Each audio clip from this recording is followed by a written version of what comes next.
Hey everybody, today I'm going to be talking about Tsukiha, and she does fire damage and slash damage with a katana. And I'm going to be also brushing up on her pros and cons of each ability. Well, not each ability, but some of her abilities that she has. She's a very great hero overall. However, some of her abilities could be improved. So her Valor chant anyway does slash resistance, so it debuffs the enemy slash resistance and the fire resistance up to 25%.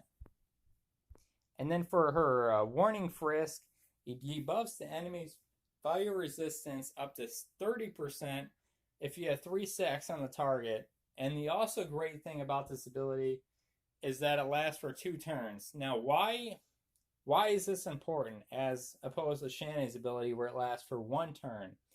Well, the reason why this ability lasts for 2 turns, one is because this ability is not a fire-based ability.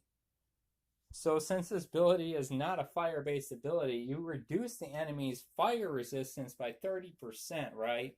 However, this ability itself is not benefiting from that fire resistance reduction. So you're using, if it just lasts for 1 turn, this ability would not be benefiting this hero at all. It would just be benefiting other party members that do fire damage against the target.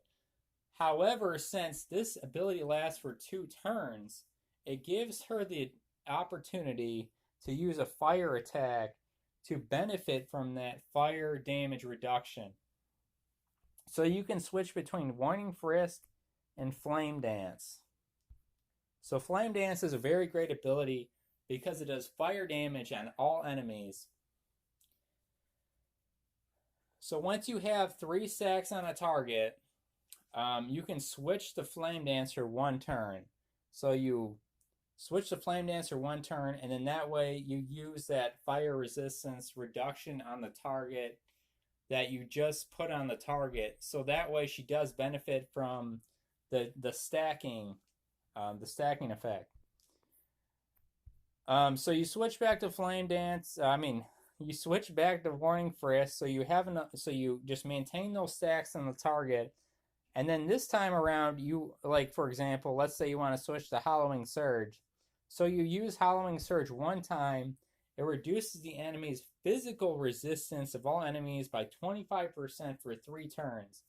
That way, now when you use Warning Frisk, the damage should increase because you just reduced the enemy's physical resistance for 3 turns by 25%. So you use this ability to buff Warning Frisk, Warning Frisk attack. So you reduce the enemy's physical resistance to buff the damage that you deal for Warning Frisk, because it is not a fire-based ability. It is a physical-based ability. So now you have plenty of time to switch back and forth between Warning Frisk and Flame Dance if there are enemies that can be damaged by fire attacks. And then once Hallowing Surge is about to be up, then switch back to Hallowing Surge for 1 turn. Put that debuff back on there to keep that Warning Frisk damage up. And then this ability right here, this Roasting Romp, is just a buff of Warning Frisk. So Roasting Romp and Scalding Serenade, they are buffing that Warning Frisk. So they are going to be reducing the enemy's fire resistance by up to 60%. So if you have the best ability down here, it's going to be reducing their fire resistance by up to 60%. However, it's going to be consuming a lot of mana. So the only way, I see a hero like this benefiting from this for a long period of time is that you would have to have another hero that also reduces the enemy's fire resistance with stacking as well. So you can have one hero on the bench gaining mana back, and then one hero applying these debuffs on the target. I mean, that's the only way I see these types of heroes. If you're using these high-end NP abilities, benefiting from this long term.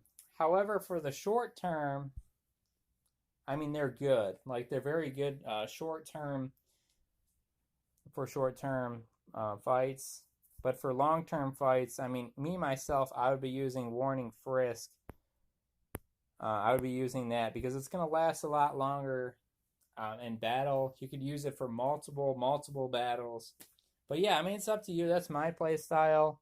You can play it however you want to, of course, because I'm not going to tell you what to do. And then this cognated delog is just, I mean, it's a really big fire AoE damage on all enemies, and then it also restores her HP as well, which is really nice to be able to do AoE fire damage in a large amount and then heal yourself. So it is a very good ability, it looks like, for the short term. So once again, I would not be spamming that. Me myself, I would be saving my mana up. But yeah, I mean, depends on your play style. I'm more of a conservativist when it comes to mana conservation. But yeah, that's up to you. However you want to play, go ahead and play. Because this is a really great hero to have, especially with other fire heroes in your party. If you guys have any, cool comments, leave them below. Or if you want to help somebody out, feel free to help somebody out. And I will see y'all next time.